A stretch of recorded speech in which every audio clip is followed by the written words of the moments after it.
Welcome to the Midwest. My name is Jesse, and today we are talking about an issue that actually it's hard for me to fathom this issue in some ways. I had an email from a viewer. He says, "Hey Jesse, I'm starting to do cold walks. I'm starting to do outdoor cold exposures, and I have this problem with all kinds of gawkers and people who are just looking at me, and it really is annoying. It's distracting. What do you do about this?" Now it's near the end of April today, and so it's starting to warm up where I live in the Midwest. But half the planet is about to go into winter too. So this is something that also applies for a lot of things. So what do you do with gawkers? How do you get around that? How do you handle all of these people? Let's talk about it today.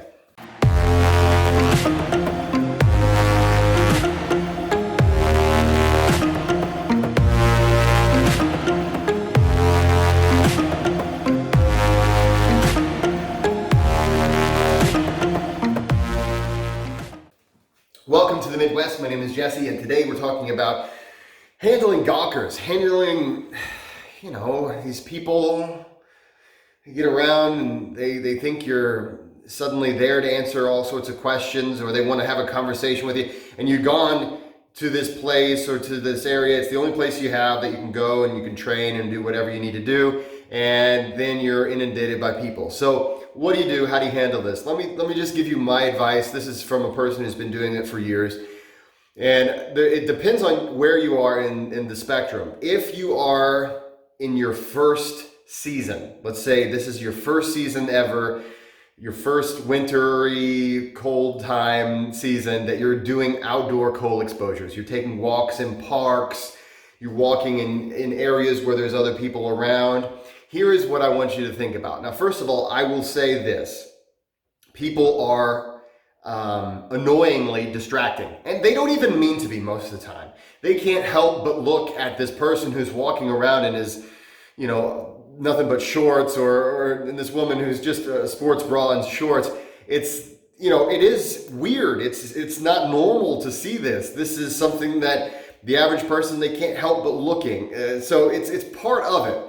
But how do you get around it? So first of all, the way I want you, especially if you're early on in this process, I want you to look at all the gawkers and passerby as unknowing. They don't know it, but they're your safety, kind of like maybe lifeguards, okay? They don't know it yet, but they are your unwitting lifeguards.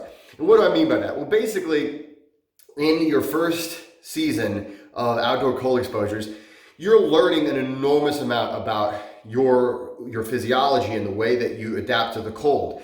Now, hopefully you can take a look. I have a blog post about how to do these cold walks. Also, I have a lot more in-depth information on how to do a cold walk in my ebook. You can take a look at my ebook below. All the different little variables that you should think of ahead of time.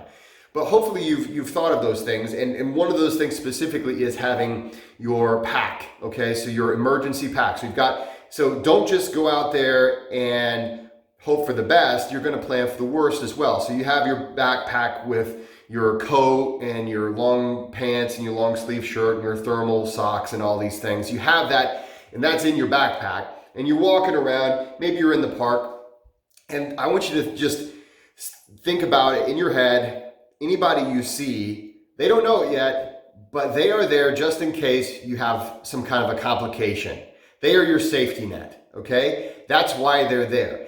And I'm not kidding. This is the mindset that I want you to go into. Don't think about, what do they think about me? Don't try to mind read, in other words, because this is the reason why it's so distracting. You're trying to mind read. You're like, are they judging me? Or all these weird things, and that's what's so distracting. Think of them as your safety net, and that's it. And when they look at you, they're just making sure you're okay, so that if you passed out in the snow, they would come and get you.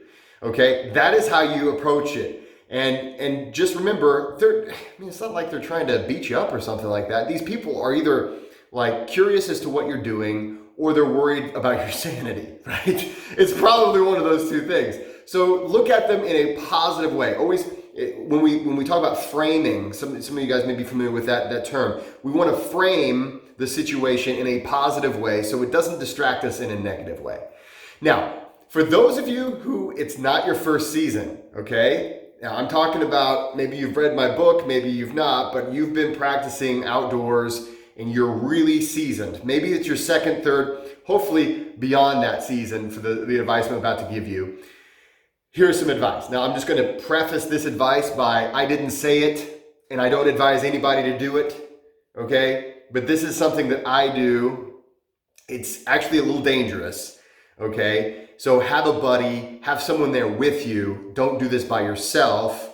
So here's my advice. Find a time when there's not a lot of people there.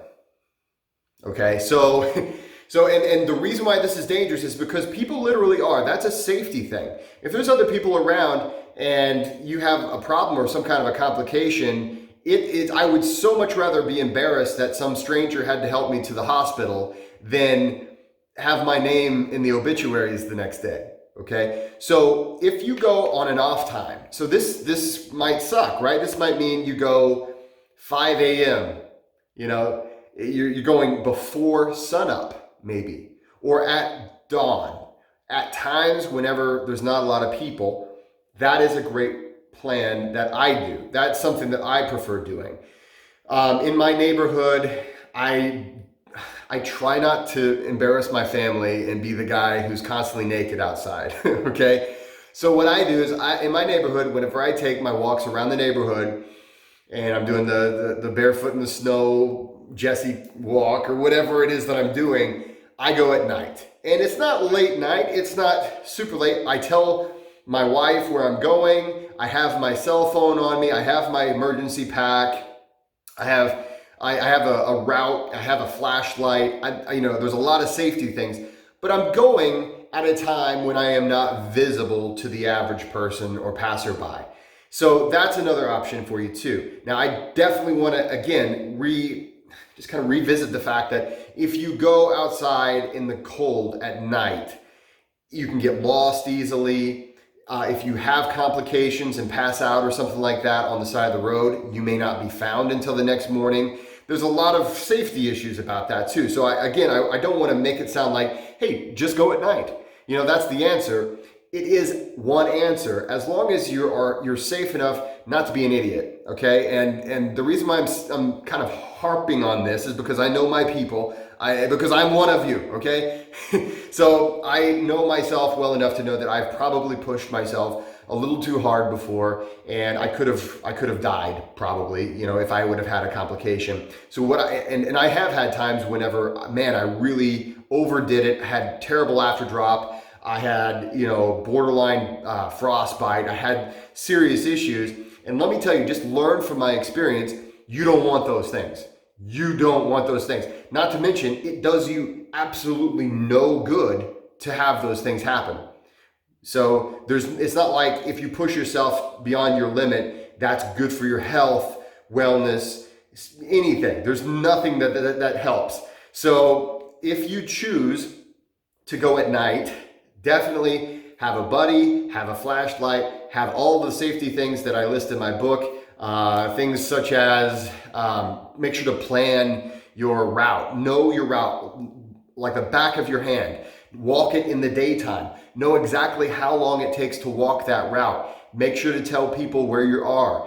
All these things that will minimize the risks of you going at night. And then the nice thing is, once you've taken care of all the risks, and once you've eliminated all the gawkers, well, all that's left is for you to enjoy a nice outdoor cold exposure. That's all that's left. Now, if you're smart, you'll start this nighttime thing by just simply sitting outside of your home. So sit in, if you have a patio or a porch or a backyard or just someplace where you can go that's outdoors and you can just sit down and you're right next to a door, that's ideal because nobody's going to see you. It'll be pitch dark. And then whenever you need to go back in, you're just right there. There's no real immediate danger as long as you're smart enough to go in when you need to go in. So there's different things you can do. The most important thing I would say especially early on, is remember that people are generally, when they're looking at you and they're gawking, I know it's distracting, but unless you're doing something really stupid, and if you're training appropriately, and hopefully if you're listening to me right now, you're not just going out to show off, you're going out to learn about your inner voice, to learn about yourself, to improve your health, wellness, and overall well-being. You're doing something that is working for a goal other than your ego. Well, in that case, just look at these other people as unwitting emergency crews. They don't know it yet, but if you need an emergency crew, they're there. So they're friends. Frame them in that way. And if you really want to, and if you're really experienced, go at night. It's not a bad thing as long as you take a lot of precautions for safety, okay? And so if you don't take the safety precautions, then it's not worth going at night. But if you're, especially if you just step outside of your house, or go to a place, maybe you go to a park and you park your car and just sit right outside of your car, you really minimize your risks, and you minimize the Gawker element to it as well. So get out there. Don't worry about people looking at you. You're okay. Unless you're doing something stupid, or, well, I know it looks stupid to people, but it's not. But the point is, as long as you're taking good care of your safety, just go out there. Remember that if you see a person, they are your friends. They're not your enemies. Get out there. Listen to your inner voice. Thanks so much for watching. Please like and subscribe. And don't forget to go out there and be nice to people.